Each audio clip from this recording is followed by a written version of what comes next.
everyone, and welcome back to Cars with Willow, and welcome back to another video. Now, it's the end of February as I'm filming this, and the weather this month has been pretty atrocious. And the one thing that you rely on most when the weather's quite so wet as it has been is the window wipers.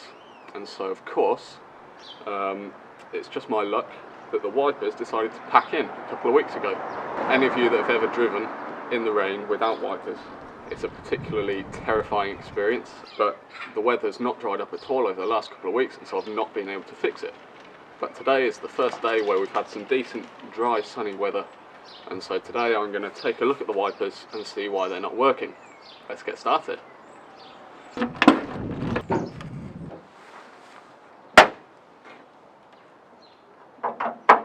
Now, having spoken to some people on MG forums and on Facebook groups, and a quick Google search would suggest that a fairly common problem on the MG F and TF is water ingress to the wiper motor. So I'm suspecting straight off that that's probably the issue. Now, there are some things that you should check first, such as the fuse for the wipers. You can also check things like the relay and all the connectors to make sure that they're all working fine as well. Now, the wipers and the washers work on the same fuse, so a quick way to check if the fuse is okay or not is to operate the washers. Now, in my case, the wipers are completely dead, they're not functioning, but the washers work fine. So therefore I know that the fuse is okay, which again points to the fact that it's probably the motor that's the issue. Another indication that the electrics and the relay is fine is that when I turn on the switch, I can hear the relay activating, I can hear the little click. Well, if you've ever done any work on your MGTF before, then you'll be very familiar, I'm sure, with the process of taking out this cover. But that's what we need to do to access the wiper motor, which is under here. But if you've never done it before, then it's quite simple. There are a few plastic nuts holding the cover on. There's two up here, which are very easy to remove. There's a clip here which just needs pulling out. The best way to do it would be with a trim removal tool, but I don't have one, but it will pull out nice and easy. And then the final two plastic nuts are down here. So what you need to do is take out the spare wheel and the jack, which is down there, and then we'll be able to loosen those two nuts down there.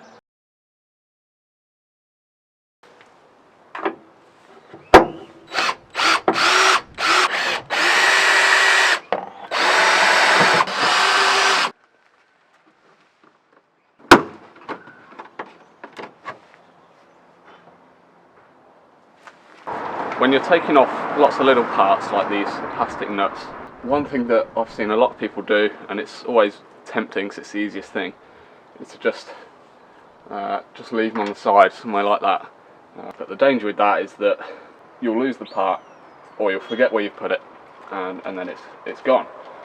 So the best thing to do is take a tray, or in my case, my lunchbox, and just pop them inside like so, and you know then you're not going to lose them. And this lunchbox is probably better at doing this than it is at holding my sandwiches, because it's got these different sections where I can put the different bolts and nuts. So once you've taken all the nuts out, this plastic cover slides out pretty easily. All you need to do is make sure that the places where you've removed the plastic nuts, that they're lifted up over the fixed bolts.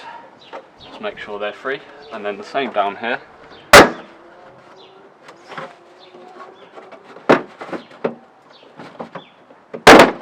So they're all now free from the car itself, and it should just slide out, he says. There we go. Now, here's the motor for the wipers, and looking at it, it's got quite a bit of oxidation on the casing itself. Now, what can happen is over time water can get in through the scuttle, and it can start to rust the motor casing. Now, if that starts to happen, then the gasket of the motor here can start to change shape a bit, and then obviously that way water can get into the motor itself. Now I imagine that is what's happened, so what we're going to do is take this casing off and actually have a look inside, and I imagine it's probably filthy. So to get this cover off, there are two torque screws, one there and one around the back. They are T20. Now the best way to get this off really, if you wanted to do a thorough job, would be to take the scuttle off. Now I'm hoping to avoid that, because the plan is just to take this casing off, give the motor a good clean, and then hopefully it might work. But if it doesn't, then I imagine what I will do is take this scuttle off, and we'll take the whole motor and the linkages out and replace those. Fortunately, my power drill with an extension can just about get around the back here to get this one out, but it is really tight. And so if you don't have a decent T20 torque screwdriver, which would be nice and easy to get in there, best bet is probably to take the scuttle off.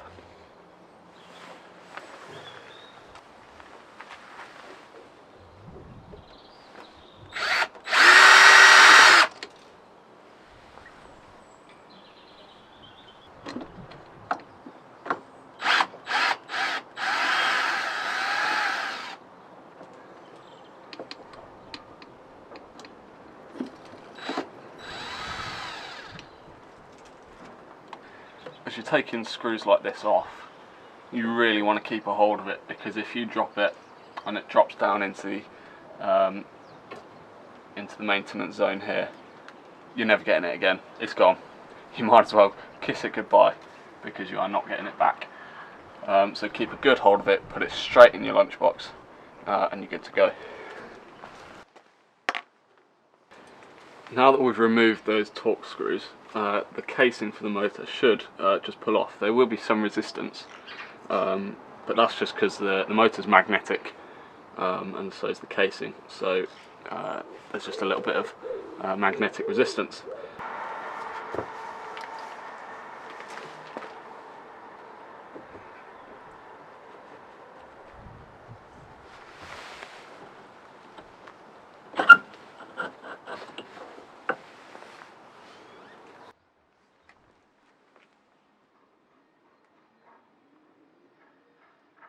So as you can see, the casing on the motor itself is really quite thick with a layer of sludge. So to remove that, all you can do is just take a rag or a cloth and literally just take the sludge off of the casing.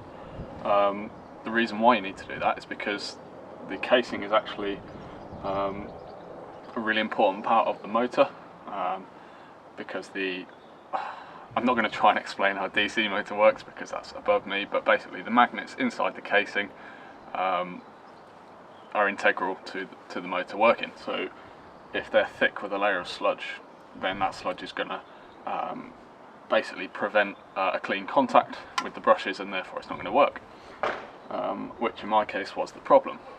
So to do that you can just use a rag or a cloth, and then to clean the motor itself, thanks to the guys on the MG forums that recommended getting some contact cleaner, I went and got a WD-40 contact cleaner, and I'm just going to spray that on the motor itself, on the mechanism, give it a few minutes to dry off, and then we'll put the casing back on and give it a test.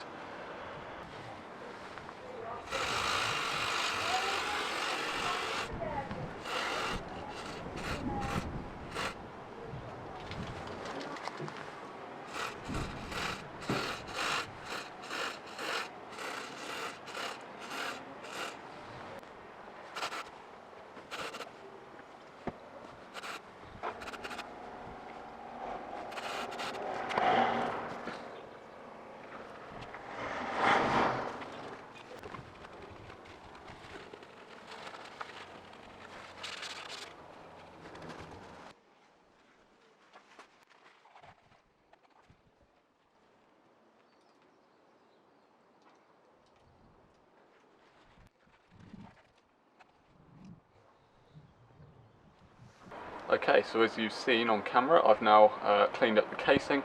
I've also sprayed plenty of this on the motor itself, And now I've popped the casing back on, which is important, and I'm going to give it a test. As if by magic, it's actually just started raining, so I'm really hoping they do work. It would be perfect if they did.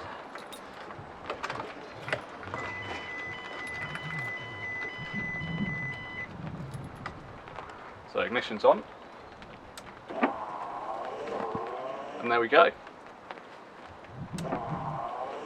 I'll tell you what, that's so much smoother than they used to be. I'm guessing that that's been a problem for quite a long time, and gradually that sludge has just started to build up more and more on the motor, and cleaning it off has just made that so much smoother. And when I used to do the manual one like that, there would be a huge delay on it, so that's really helped. I'm really glad that that's solved the problem.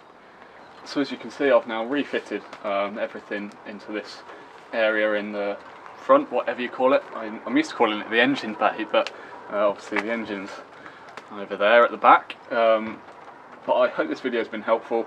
If you have any issues with your wipers and you think the electrics are fine, i.e. the washers still work and the fuse is running okay, then the best thing to do would be to check the motor as I've done, and the chances are it just needs a good clean.